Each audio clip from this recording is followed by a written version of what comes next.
പയ്യൻ മിടുക്കനാ. ആരോട് ചോദിച്ചാലും നല്ലതല്ലാതെ ഒന്നും അയാളെ കുറിച്ച് പറയുന്നില്ല.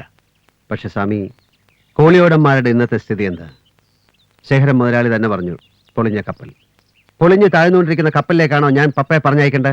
പപ്പയ്ക്കും ഭർത്താവിനും കുഞ്ഞുങ്ങൾക്കും എന്തിനാ 4-5 ജനറേഷന് കഴിയാനുള്ള വക അവളുടെ പേര് കിടപ്പില്ലേ? അനിയത്തിക്കൊരു ഭർത്താവിനെ പണം കൊടുത്ത് വാങ്ങാമെന്നോ?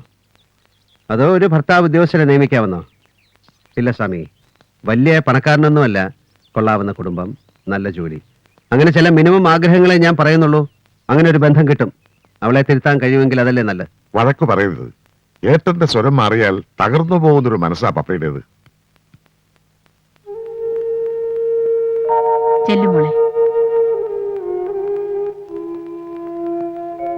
എന്താ പപ്പ ഇത്? തലവേദനയാണ് ഏട്ടാ, ഞാൻ കിടക്കായിരുന്നു. കുളിച്ചിട്ടുമില്ല, ഒരു വക കഴിച്ചിട്ടുമില്ല. നടക്കുമോളെ.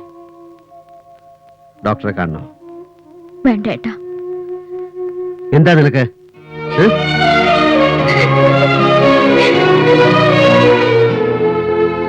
ഇത് എനിക്ക് സഹിക്കാൻ പറ്റില്ല സ്വാമി. അവളുടെ കണ്ണീര് കണ്ടാൽ, അവളെ കരയിച്ചിട്ട് പിന്നെ എന്താ നേടിക്കൊടുത്തിട്ട് എന്താ? സേതു, എനിക്ക് ആ പയ്യനെ, നന്ദനെ ഒന്ന് കാണണം.